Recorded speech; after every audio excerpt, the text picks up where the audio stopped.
The Phoenician alphabet is an ancient consonantal writing system classified as an abjad, that is, an alphabet that primarily records consonants without systematic vowels.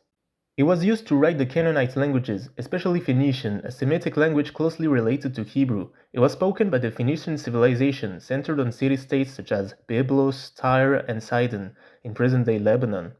It was created around 1050 BCE and represents a crucial stage in the evolution of writing, making the transition from complex pictographic or syllabic systems to a simple phonetic alphabet.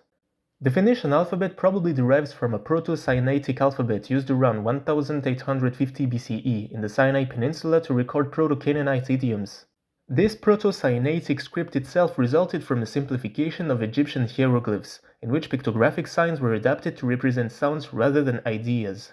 Short Proto-Sinaitic inscriptions have been found in Canaan dating to the end of the Bronze Age, but its widespread use begins in the 12th century BCE with the emergence of new Semitic kingdoms. The oldest known Phoenician inscription is the epitaph of Ahiram on his sarcophagus, dating to around 1200 BCE. Before 1200 BCE, the script is referred to as Proto-Canaanite, and after 1050 BCE, it's conventionally called Phoenician. It was generally written from right to left, and sometimes in boustrophedon, meaning that the writing direction alternated with each line. The style is angular and straight in its earliest forms, since it was mainly used for incised inscriptions. But as soon as writing with ink on papyrus becomes common, the later shapes quickly become more cursive and rounded. By the 5th-4th centuries BCE, we already observe scripts very close to the imperial Aramaic style. The names of the letters are derived from Canaanite words that come from the original pictograms. Aleph means ox, and Bet means house. In fact, Aleph Bet indirectly gave us the word alphabet.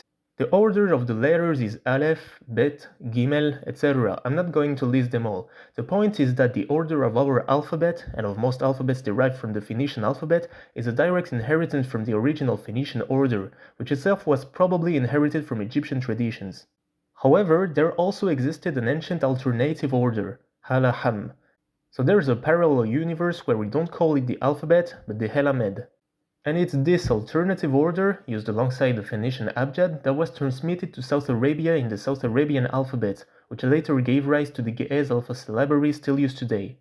Sometimes the Phoenicians used a small dash or a dot to separate words, because yes, separating words is not nearly as obvious as we might think. In later texts, especially in Neo-Punic, we see a more frequent use of matres lectionis, that is, semiconsonants, aleph, he, waw, yod, used to mark long vowels. But even for long vowels originating from diphthongs, they were very often left unmarked. For example, bet tau for bet, the house, instead of bet yod tau. This is far more radical than in Aramaic or late Biblical Hebrew. The Phoenicians may have deliberately simplified the abjad even further for cultural or economic reasons. All Semitic alphabets of the second millennium tended to add signs for vowels or emphatics. Classical Phoenician goes in the opposite direction. It drastically reduces the use of matres lectionis, eliminates almost all vowel notation, even for long vowels, and retains only 22 signs compared to 29 among their neighbors in Ugarit. Some scholars see this as a deliberate choice of commercial maximalism, the fastest system to learn and to carve, ideal for merchants who needed to train foreign partners quickly.